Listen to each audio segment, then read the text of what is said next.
this bulletin, Labor to form the next federal government, the Reserve Bank leaves interest rates unchanged, and more flooding forecast in Victoria.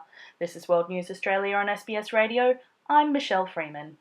Australia finally has a federal government after 17 days of negotiations with 3 independent regional MPs.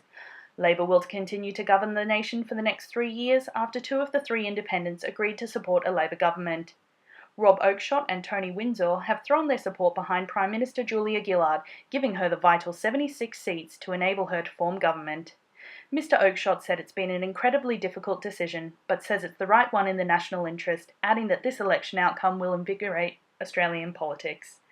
Tony Windsor says climate change and the broadband network were the major factors that tipped his decision towards Labor. Prime Minister Julia Gillard says Labor will run a stable and effective government for the next 3 years. Ms Gillard says her party will govern in the best interests of the Australian people. She's called on the opposition to work with Labor to find common ground. To other news now, and the Reserve Bank has left interest rates unchanged at 4.5%. Reserve Bank Governor Glenn Stevens says maintaining the current rate is appropriate. About 600 properties face isolation as floodwaters continue to rise in northern Victoria.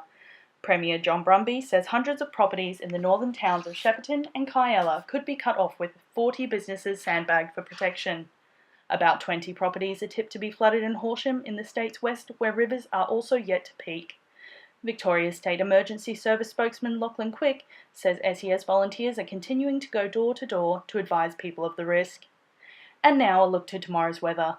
Perth, showers and 20. Adelaide, sunny and 18. Melbourne, showers and 16. Hobart, fine and 13. Canberra, showers and 14. Sydney, showers and 17. Cairns, a shower or 2 and 29. And Darwin, an afternoon shower and 34. That's World News Australia on SBS Radio.